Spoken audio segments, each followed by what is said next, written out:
السلام عليكم ورحمة الله. رسول الله رآه عبد الرحمن بن عوف عليه من الله رضوان ورحمة،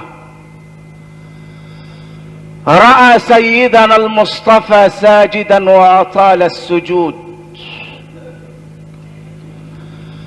فلما قام من سجوده سأله عبد الرحمن: يا رسول الله، أطلت السجود حتى ظننا أن وحيا قد نزل أو أنك قد قبضت، فلماذا أطلت السجود؟ فماذا قال القمر المنير والسراج؟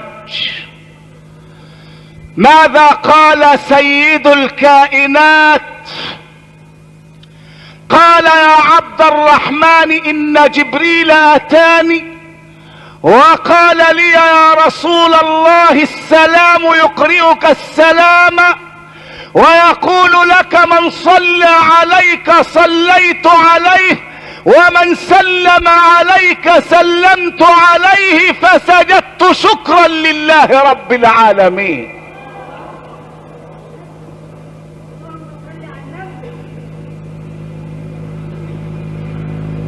من صلى عليه مرة صلى الله بها عليه 10 مرات، ومن صلى عليه 10 مرات صلى الله بها عليه 100 مرة، ومن صلى عليه 100 مرة صلى الله بها عليه 1000 مرة، ومن صلى عليه 1000 مرة زاحمت كتفه كتف رسول الله على باب الجنة. سيدي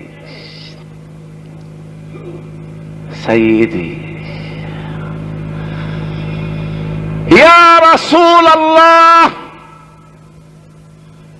يا جلاء همي وهمي وحزني،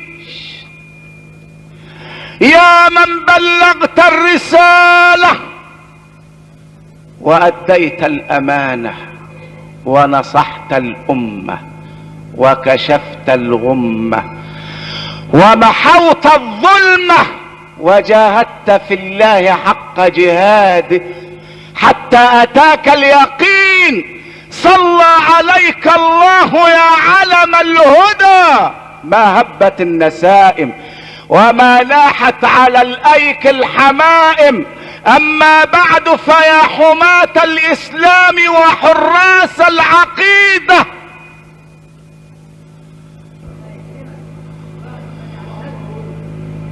معشر السادة، مع الدرس 73 و200 أختتم سورة الحاقة. فعلى أي شيء يقسم الله؟ الله تعالى له أن يقسم بما شاء وبمن شاء، لأنه خالق الأشياء. أما أنا وأنت فليس لنا أن نقسم إلا بواحد هو الواحد. الله له أن يقسم بما شاء، وله أن يقسم بمن شاء. أما أنا وأنت فمن حلف منا بغير الله فقد أشرك.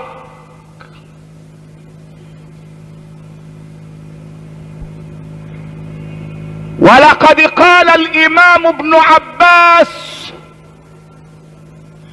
ما خلق الله ولا برأ ولا ذرأ أفضل من محمد صلى الله عليه وسلم، وما أقسم الله بحياة أحد إلا بحياة محمد، فقال له لعمرك إنهم لفي سكرتهم يعمهون.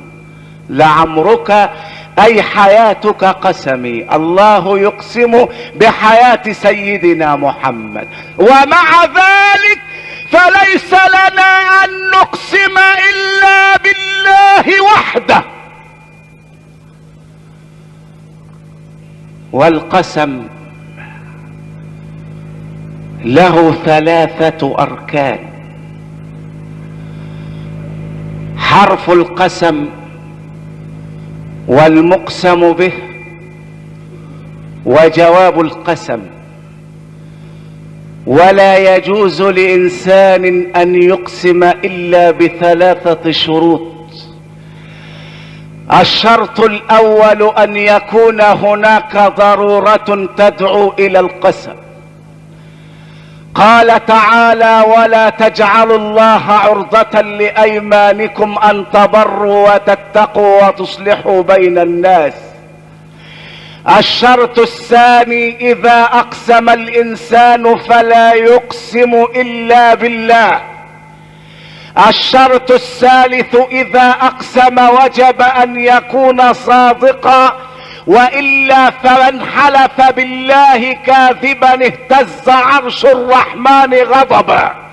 ولذلك فإن اليمين الكاذبة الفاجرة تسمى يمين الغموس، ومعنى يمين الغموس أنها تغمس صاحبها في نار جهنم.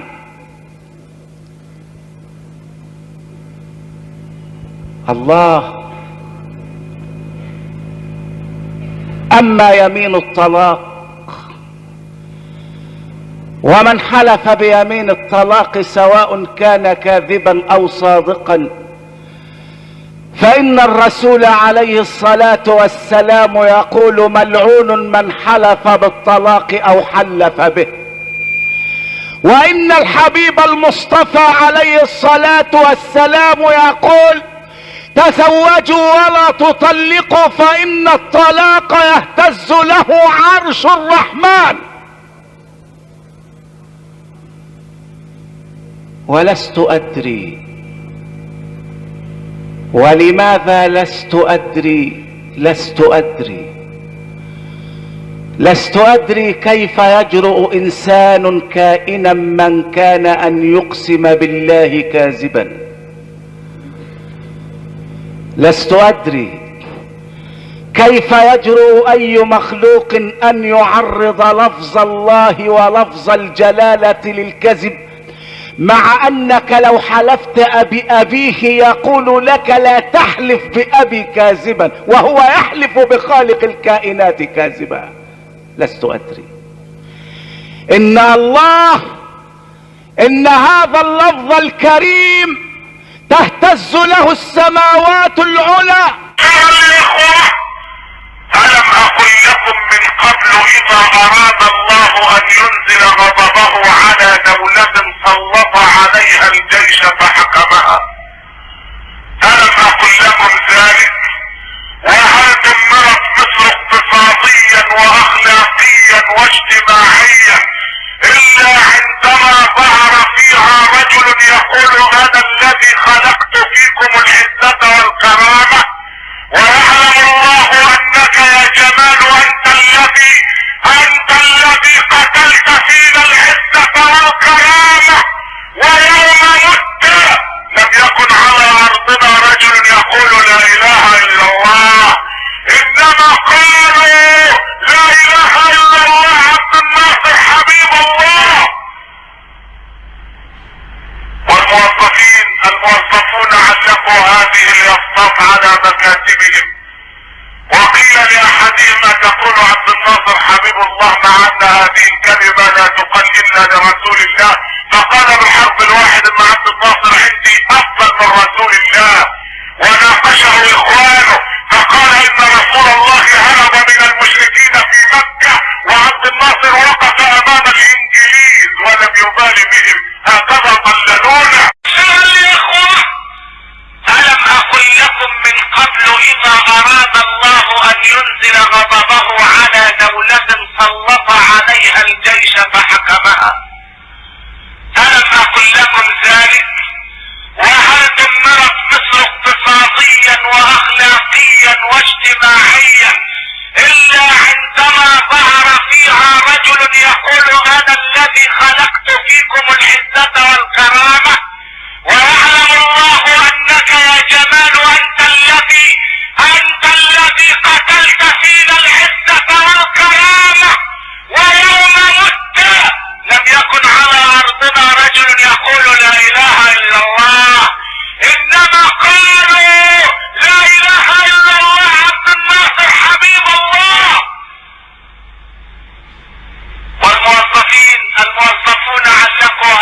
ليصطف على مكاتبهم. وقيل لأحدهما تقول عبد الناصر حبيب الله مع أن هذه الكلمة لا تقال إلا لرسول الله، فقال بالحرف الواحد أن عبد الناصر عندي أفضل من رسول الله